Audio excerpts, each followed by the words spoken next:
This is a Lit Media presentation. What up, everybody? It is IJ Smooth, and this is a Lit Media presentation for Power, Book 3, Raising Kanan, Season 5, Episode 6. And I'm just going to get into it. So, last week, Marvin beat the brakes off of Kanan once he found out that Kanan was responsible for the death of Lou. Rock finally came clean to Marvin about how it happened, as technically it was an accident. The only problem I have is that Kanan really didn't show any remorse for it. So Marvin starts to weigh out if this is the lifestyle for him anymore. He doesn't really feel the game anymore. Rock is worried about selling dope. Marvin is just all over the place. Kanan comes clean to his new girlfriend, Jarita, who he initially got with so he can get information about his mom's operation. Um, and she threatens to leave him, but he tells her, hey, at first it was just to get some information, but I started feeling feelings for you. I don't know if Kanan really feels feelings for the girl, but he might. After what happened to his last girlfriend, I would feel like he's kind of jaded when it comes to love, since his last girlfriend was killed and she was just innocent. She didn't have nothing to do with nothing. Really, really was a sad situation. And we found out that, we already knew Snaps and Pops was responsible for that, but Kanan doesn't know. And Kanan thought his mom was the trigger person or the person who put that in play, which we all know it wasn't. And that's why Kanan was about to kill his mom and why he accidentally killed Lou. Um, but Breeze meets with Marquetti after killing um, one of the plugs that Rock gets dope from. And, he lets him know that to get the big dog is not going to be easy. And we might need to employ a different strategy to destroy this plug for Rock. Um, Marvin is just waiting if he should or shouldn't kill Kanan at that point. He meets with Flossie because for some reason Marvin and Flossie just have this budding friendship, and he talks with her to try to figure some things out. Now we find out that Garcia has been doing some digging about Famous's murder, and he asked the captain about it. Um, and he's told by the FBI that, hey, if you get information from the captain, I can't remember his name, but the captain, you might want to take that a grain of salt. Everybody's dirty. So Garcia, being Garcia, goes to the captain's retirement party because the captain is retired. He's done. And asks him to come outside and ask him about it. And the captain tells him to screw off. He's like, hey, man, F off. He didn't want to talk about it. He's at a retirement party, and he asked him about being a corrupt cop. So, yeah. But the next morning, the captain pulls up on Garcia, and he tells him what really happened. And he was like, "Well, that famous kid put down one of the bullies in the neighborhood who was going around terrorizing people. And people wanted to know, and certain people wanted to know who he was.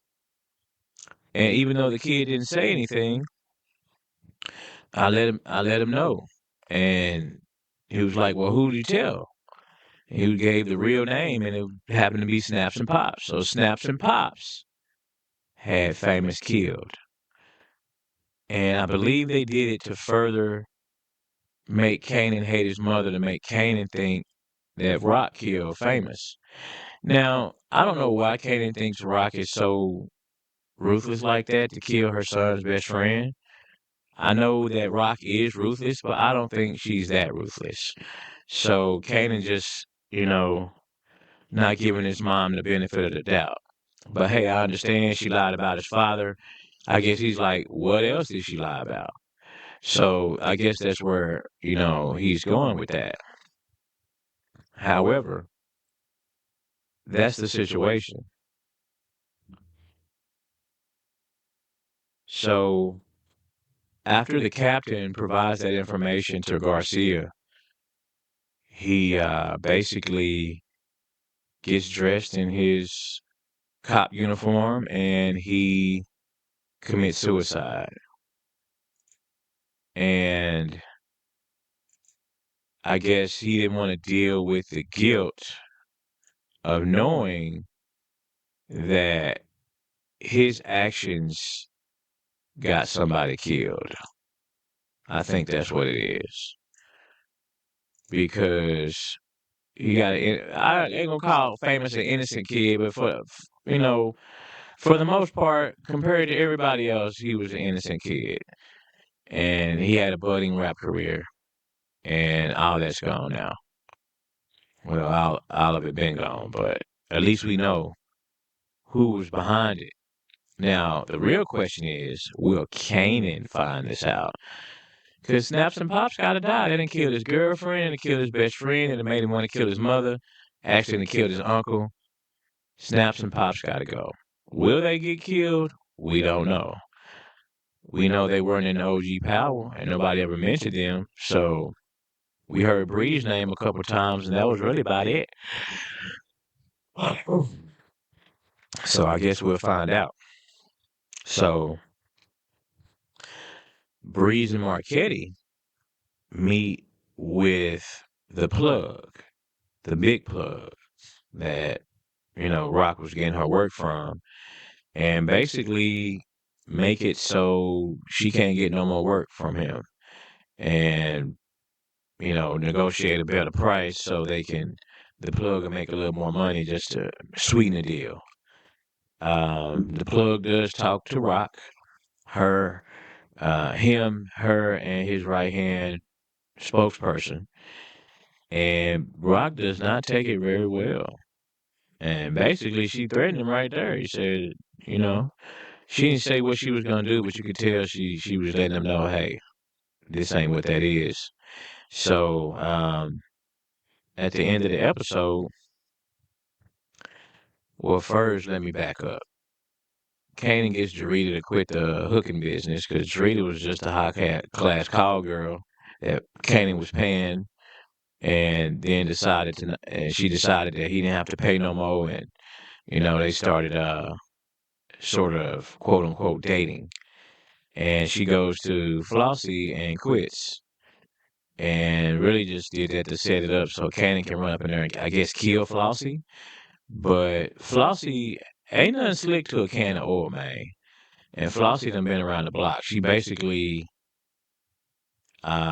expected it, I guess. I guess she knew something was fishy with Jarita, and she put the gun up to Kanan's head. Now she didn't kill Kanan. Kanan had a talk with her, I guess, but who knows what that conversation was like because they went to another scene. After Rock gets the bad news about the plug situation, to where basically she's high and dry, she runs up on the right hand man of the big plug, and her and Marvin kill him. She see him coming. Well, he sees her coming. He goes out the back. Marvin's back there waiting, pops him in the leg so he can fall to the ground. And then Rock comes around, finishes the job, ending the episode with Scarface's No Tears. But before the episode ended, Garcia told Juke, no more dirty cop business. Basically, Captain told Garcia, hey man, you're the cleanest cop that I know. You need to stay that way. Garcia takes that to heart, gives the money back to Juke, tells her, hey, no more of this. Juke asks him to investigate the situation with the little white girl that Marvin saved from the abuser, because he did kill them. Rightfully so, but he still killed them, and the cops want to know why and who did it. And she's lying for him. So I think this sets up her story with Jukebox, because I believe that's the girl that's with Jukebox in OG Power. I could be wrong. It's been a long time. I've slept since then. But once again, the episode ends with Scarface's No Tears, a classic joint off of the Diary album, a classic album, one of Scarface's best bodies of work. Um, New York guys love Scarface. I think they feel like he's one of them. And Scarface gets respect, nationwide. If you disrespecting Scarface, You need to look in the mirror. But anyway, this concludes Power Book 3, Raising Kanan, Season 5, Episode 6. This set up the rest of the season. Will we see Ghost and Tommy? We know they're getting their own show now called Power Origins, where the Kanan story is going to continue with them. So I guess we'll find out. I'm assuming last episode we might meet them, or the episode before last, they might come into play. But until we find out for sure, we know that we'll be on Power Origins. So be on the lookout for that. But once again, this is Jay Smooth from Lit Media, brought to you in part by Lit Gaming, signing off and reminding you to shut up and PTFO. This has been a Lit Media presentation brought in part by Lit Gaming.